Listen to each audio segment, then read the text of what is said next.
దేవుడికి ఎప్పుడైనా ప్రసాదం చేయాలి అనుకుంటే ఒకసారి అటుకుల ప్రసాదాన్ని ట్రై చేయండి. ముందుగా గ్యాస్ ఆన్ చేసుకొని కడాయి పెట్టుకొని కడాయి వేడైన తర్వాత ఒక స్పూన్ అంతా గసగసాలు వేసుకోండి. గసగసాలంటే పోపీ సీడ్స్.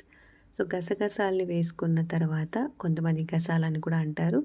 వేసుకొని లైట్గా వేయించుకున్న తర్వాత ఒక స్పూను తెల్ల నువ్వులు కూడా వేసి వేయించేసుకోండి. మరీ మాడపద్దండి. లైట్గా పచ్చివాసన వెళ్ళే వరకు రెండింటిని ఫ్రై చేసి పక్కన పెట్టేసుకోండి. ఇప్పుడు అదే కడాయిలోకి నేనైతే ఎండు కొబ్బరి తీసుకున్నాను. ఒక 4 స్పూన్లంతా. మీ దగ్గర ఎండు కొబ్బరి లేదు అంటే పచ్చి కొబ్బరిని ఇప్పుడు వేయొద్దండి, వేయించొద్దండి, లాస్ట్లో వేసేసుకోండి. సో నేనైతే ఎండు కొబ్బరి ఉంది కాబట్టి జస్ట్ అలా లైట్గా కలర్ చేంజ్ అయ్యే వరకు ఫ్రై చేసి పక్కన పెట్టేసుకున్నా. ఇప్పుడు ఒక స్పూన్ అంతా నెయ్యి వేసుకోవాలి. నెయ్యి వేసుకొని లైట్గా కరిగిన తర్వాత ఇందులోకి మనము కొద్దిగా క్యాష్యూస్ అలాగే కొద్దిగా కిస్మిస్ వేయించేసుకోవచ్చు.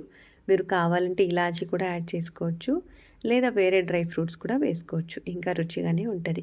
ఈ రెండిటిని నేనైతే లైట్ అంటే మరీ ఎక్కువ డార్క్ కాకుండా లైట్గా కలర్ చేంజ్ అయిన తర్వాత పక్కన తీసేసుకుంటున్నా. ఇప్పుడు అందులోకి ఒక గ్లాస్ అంత వాటర్ వేసుకొని కడాయిలోకి ఒక హాఫ్ అంటే ఇప్పుడు ఒక 4, 5 స్పూన్లంతా బెల్లం వేసుకుంటే సరిపోతుంది. మరీ ఎక్కువ బెల్లం అవసరం లేదు. ఇప్పుడు ఒక కప్పు అటుకులు తీసుకుంటున్నారంటే 1/4 కప్పు బెల్లం సరిపోతుంది.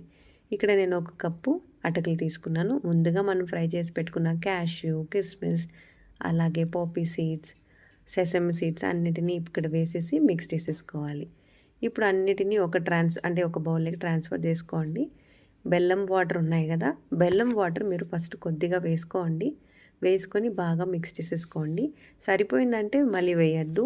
మరీ మెత్తగా ఉండకూడదు, అలా అని మరీ డ్రైగా ఉండకూడదు. చూసి మిక్స్ చేసుకోండి.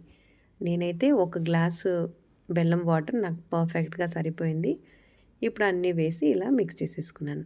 మీరు కూడా ఈ రెసిపీ ట్రై చేసి వీలైతే షేర్ చేయండి. Thank you.